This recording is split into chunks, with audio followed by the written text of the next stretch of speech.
बिस्मिल्लाहिर्रहमानिर्रहीम, अस्सलाम वालेकुम। फाइनली रूस की जानिब से अमेरिका को पहला झटका दिया गया है और आप इमेजिन नहीं कर सकते कि रूस के ड्रोन्स इस वक्त बर्तानिया में, जहां अमेरिका के मिलिट्री बेसिस हैं, जहां न्यूक्लियर हथियार तक डिप्लॉय हुए थे, वहां पर उनके ड्रोन्स पहुंच गए हैं। और अमेरिकी एयरफोर्स की जो खलबली इस वक्त है, आप उसका अंदाज़ा नहीं लगा सकते। यानी रूस ने बड़ा क्लियर पैगाम दे दिया है कि हम मारने के लिए आ गए और किसी वक्त भी मार सकते हैं। ये क्या सीन है इस सारी सूरत हाल में? जो सबसे बड़ी डेवलपमेंट अब ये हुई है कि अमेरिकी मीडिया की जानिब से रिपोर्ट आ गई है सामने कि यूक्रेन की जंग रूस ने आलमोस्ट फतह कर ली है और तकरीबन 40% इलाका, ख़ास तौर पर कुर्स्क वाला इलाका, वो ये ले उड़े हैं। और उसके बाद अब ख़ास तौर पर यूक्रेन के पास शिकस्त के अलावा कोई रास्ता नहीं बचा। लेकिन इस सारे मामले पर हुआ यह है कि नेतन्याहू ने की है तकरीर, और तकरीर के बाद जो अवाम उनकी सड़कों पर निकली है और फिर जिस तरह हमास ने मनाजिर जारी किए हैं इजराइल के फौजियों को भून डालने के, यानी उनकी जीप समेत उनके, यानी जो खास तौर पर कैरियर ट्रुप्स होते हैं उनको ले जाने वाली गाड़ियाँ, मिलिट्री गाड़ियाँ, वो क्या सीन है। ये इतनी तबाहकुन सूरत हाल है जिसका आप अंदाज़ा नहीं लगा सकते। सबसे पहले ये समझ लें कि मिडिल ईस्ट में क्या हुआ है और उसका डायरेक्टली लिंक कैसे जुड़ा है रूस के साथ, क्योंकि यहाँ पर जो मामला हुआ है यहाँ से भी इनकी हालत बुरी है। सबसे पहले आप ये मनाजिर देखिए। ये मनाजिर जो आपकी स्क्रीन पर चल रहे हैं, सीन ये है कि ये हमास की जानिब से मनाजिर जारी किए गए जिसमें उन्होंने बताया है कि हम इजराइल के फौजियों को कैसे मार रहे हैं। अब उन्होंने खाली ये नहीं दिखाया कि आप सबसे पहले देखें कि उनकी गाड़ी आती है, फिर उसके बाद उसको जो तबाह किया जाता है उसके अंदर जितने भी थे इजराइल के फौजी, यानी उन्होंने कहा हमने भून डाले हैं, एक भी बंदा सलामत नहीं रहा और ये लोग इस काबिल ही नहीं होते कि दोबारा कफन में जा सकें। एक चीज़ तो ये हुई। इसके बाद अब गजा से जो मनाजर सामने आ रहे हैं, एक तरफ तो इजराइल कर रहा है तबाही, दूसरी जानिब उनको ये बात का एहसास हो गया है कि मामला हमारे हाथ से निकल गए हैं। आपको पता है नेतन्याहू ने तकरीर की है और इस तकरीर में उसने कहा जी मेरे खिलाफ साजिशें हो रही हैं, फलाना हो रहा है, ये हो रहा है। यानी अंदर से जो वो इनकी लीक्स और ये तमाम चीज़ें हैं, उनकी अपनी लड़ाई चल रही है फ़ौज की और इनकी, उस पर जब उसने आकर तकरीर की है कि ये सारा कुछ अंदर खाते मेरे खिलाफ साजिश हो रही है, जाहिर सी बात है वो फ़ौज पर, इस्टेब्लिशमेंट पर इल्ज़ाम लगा रहा है। क्योंकि अब जिस तरह उनके फ़ौजी मारे जा रहे हैं, अब फ़ौज अफोर्ड तो नहीं कर सकती। कितनी देर तक आप जंग करेंगे, कितनी देर तक नहीं करेंगे। अब सीन क्या हुआ है कि अवाम आई है सड़कों पर और इतना बड़ा एहतजाज हुआ है, इतना बड़ा हुआ है। तिल अवीव में अवाम सड़कों पर निकली है, उन्होंने सड़कें बंद कर दी, नेतन्याहू के घर के बाहर पहुंचे हुए हैं। और इस दफ़ा उन्होंने क्या कहा है वो बड़ा हैरान कुन है। सबसे पहले उन्होंने कहा है इस जंग को बंद करें, बस इनफ इज इनफ हो गया, वापस करें हमास को उनके इलाके, हमने नहीं लड़नी जंग, हमास को इलाके वापस करें, गजा से फौज निकालें और उनसे कैदी वापस अपने ले, और कोई रफा में आपने जाकर अब किसी जगह इन्वेजन नहीं करनी, किसी जगह कब्जा नहीं करना, किसी जगह लड़ाई नहीं करनी, बस खत्म हो गई, हम हार गए लड़ाई, हमने नहीं मजीद लड़ाई करनी।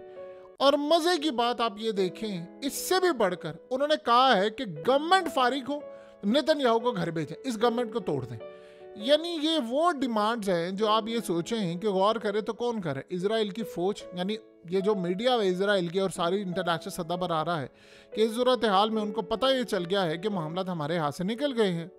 क्योंकि आप ज़्यादा देर तक ये सोल्यूशन नहीं अपना सकते कि आप दुनिया में जाएं, आप लेबनान पर हमला करें, स्ट्राइक करें, उसको मारे, गजा को मारे, तबाही करें, बर्बादी करें, आपके फौजी मारे जाएं।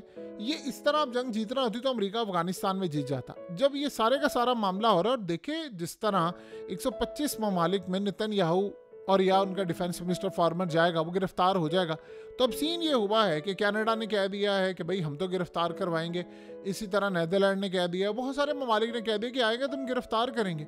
अब वो हो ये रहा है कि वो कह रहे हैं कि अब हमने इनको असला भी सप्लाई नहीं कर रहा है, क्योंकि अब गिरफ्तारी के ऑर्डर जारी आ गया। अब जो असला सप्लाई करेगा उस पर यह बात आएगी कि आईसीसी ने कहा, इंटरनेशनल क्रिमिनल कोर्ट ने, कि जो असला इनको मिलता है उससे वो गजा के अंदर लोगों को मारते हैं, मासूमों को, तो जाहिर सी बात है जो असला देगा वो भी तबाही का शिकार होगा। अब ये मामला हुआ है जो उनके पैरों तले ज़मीन निकली है। उधर आप ज़रा देखिए कि एक तरफ तो ये सीन है, दूसरी जानिब हुआ क्या है कि अमेरिका की जो मिलिट्री बेसिस हैं, जो अमेरिका की मिलिट्री बेसिस है बरतानिया के अंदर, वहाँ पर कुछ ड्रोन्स आए हैं और बड़े ही पुरस्कार ड्रोन्स आए हैं। आप ये सोचें कि अमेरिका की जो मिलिट्री बेसिस हैं बरतानिया के अंदर, वो कोई आम मिलिट्री बेसिस नहीं है। वहाँ पर डिफेंस सिस्टम लगे हैं, अपने लगे हैं, यूरोप के लगे हुए हैं, बरतानिया के लगे। वहाँ तीनों मिलिट्री बेसिस पर कुछ ड्रोन्स आए हैं। उन्होंने आकर उनके अंदर तक घुसे हैं, पूरा डाटा लिया है, चीज़ें पकड़ी हैं, सब कुछ किया है, और कुछ नहीं पता वो ड्रोन्स कहाँ पर गायब हो गए हैं, क्या सूरत हाल है। अब आप ये सोचें कि डिफेंस जो उनका है, यानी उनका ना तो डिफेंस सिस्टम ने उसको डिटेक्ट किया, ना रेडार ने किया। सवाल ये पैदा होता है कि फिर इनको पता कैसे चला। देखिए, इनको शक है कि ये रूस के ड्रोन्स थे, और रूस ने, कल आपको पता है कि बरतानिया ने जो काम किया है, इन्होंने स्टॉर्म शैडोज मिसाइल दिए और यूक्रेन को कहा कि भाई मारो इनको, और उसके बाद फ्रांस ने भी कह दिया। तो वो ड्रोन्स असल में आकर उन्होंने पैगाम दिया है कि आपकी गलत फहमी है कि हम इतना लंबा चौड़ा मिसाइल जो अपने हैं, हमारे ICBM और ये फलाने न्यूक्लियर वारहेड के साथ मारेंगे, लंदन उड़ा देंगे, पेरिस उड़ा देंगे, फलाना कर देंगे, हमारे ड्रोन्स ही आपको नहीं छोड़ेंगे। तो हमारे ड्रोन्स आए, उन्होंने आकर सिर्फ पैगाम दिया, और इनको पैगाम ऐसे नहीं पता चला कि जो डिफेंस सिस्टम से, इनको पैगाम भिजवाया गया है कि देखो हमारे ड्रोन्स पहुंच गए हैं। और वो थर्ड पार्टी के जरिए कैसे भी पैगाम, एक इमरजेंसी पैगाम भेजना होता है कि आप अपनी फिजा में ज़रा देखिए कुछ है, तो वो जब चेक करते हैं तो पता ही चलता कुछ ड्रोन्स आए और ड्रोन्स गायब हो गए। अब इनके पैरों तले ज़मीन निकल गई है, ये क्या हुआ है। यानी रूस, देखें एक बात ज़हन में रखिएगा, जो ड्रोन्स यहाँ तक आ सकते हैं, डाटा ले जा सकते हैं, क्या वो हिट नहीं कर सकते। आपको याद है कि यही सूरत हाल थी, हिजबुल्लाह के जो ड्रोन्स आते थे वो हाइफा से उड़ते हुए वीडियोस बनाते थे, फिर उसके बाद इजराइल ने इसको सीरियस नहीं लिया। अब आपने देखा है क्या हुआ है, अब वो ड्रोन्स तबाही करते हैं, इजराइल रोक नहीं पाता, नेतन्याहू के घर को हिट करते हैं, रोक नहीं पाता। इसी तरह उसके गार्डन को हिट करते हैं, गोलानी ब्रिगेड को हिट करते हैं, आर्मी चीफ जहाँ पर है उसको हिट करते हैं, जहाँ जहाँ हो सकता है वो हिट कर रहे हैं, तबाही मचा रहे हैं, पावर प्लांट से लेकर हर जगह। अब वो समझ आ गई है कि जो ड्रोन्स आ सकते हैं, वो ड्रोन्स असल में करते क्या है, पहले जाकर वीडियो बनाते हैं, डाटा लेते हैं, अगली दफ़ा फिर हमला जाकर करते हैं। तो इस सूरत हाल में उन्होंने बड़ा क्लियर पैगाम दिया है कि हम तुम्हें वहाँ तक घुसकर हिट करेंगे। हम बरतानिया में भी हिट कर सकते हैं, हम लंदन को भी हिट कर सकते हैं, हम पेरिस को भी हिट कर सकते हैं, हम जर्मनी को भी हिट कर सकते हैं, और हम नेदरलैंड को भी हिट कर सकते हैं, जहाँ चाहेंगे हिट कर सकते हैं। और इस सूरत हाल में जिस यूरोपियन कंट्री ने अपनी तबाही पर दस्तखत करने हो, तो वो हमसे लड़ाई कर ले, हम उसको छोड़ेंगे नहीं। स्टॉर्म शैडोज मारे गए, उसके अलावा अमेरिका के लॉन्ग रेंज मिसाइल मारे गए मॉस्को के ऊपर, यानी रूस के ऊपर। तो रूस ने उनको तबाह कर दिया, ये नहीं तबाह कर पाए।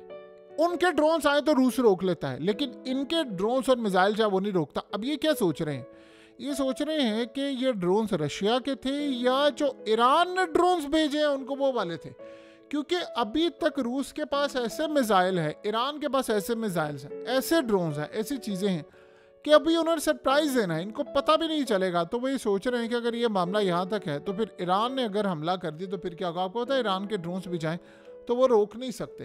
तो इस सूरत हाल में वहाँ खलबली मच गई है, और ये सारी इन्फॉर्मेशन ये गज़ा जंग की वजह से रूस को मिली है कि यहाँ ड्रोन्स जाते हैं, अमेरिका का थार्ड लगा हुआ है, पैट्रियट लगा हुआ है, आयरन डोम लगा हुआ है, डेविड स्लिंग लगा, एरो लगा है, वो सारे के सारे लगे हुए हैं और कोई रोक नहीं पाता। तो उनको पता चल गया अमेरिका के डिफेंस सिस्टम की नाकामियाँ क्या, वो इन्होंने यूक्रेन के अंदर देखा है, और यूक्रेन के अंदर उनको पता चलना शुरू हो गया कि ये तबाही है।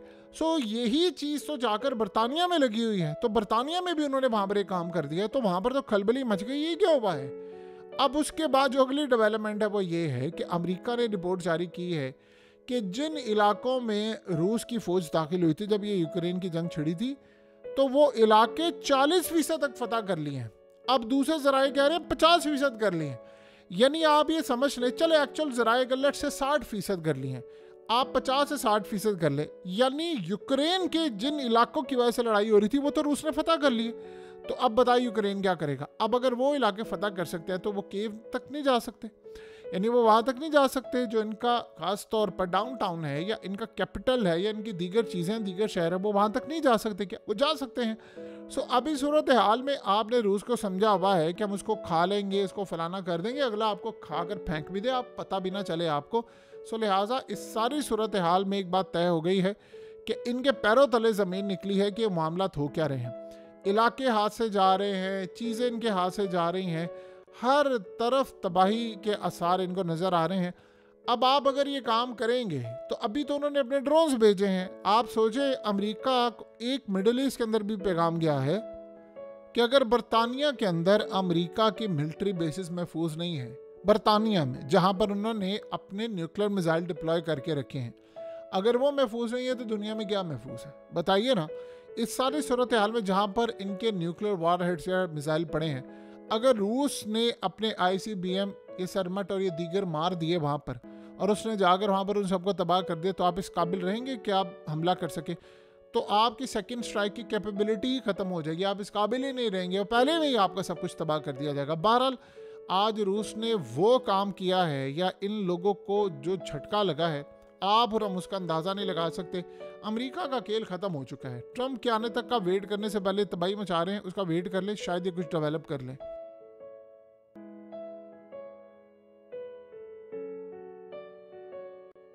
हकीकत टीवी को सब्सक्राइब करना मत भूलें, वीडियो को लाइक करें, शेयर करें और कमेंट सेक्शन में अपनी राय का इजहार ज़रूर करें।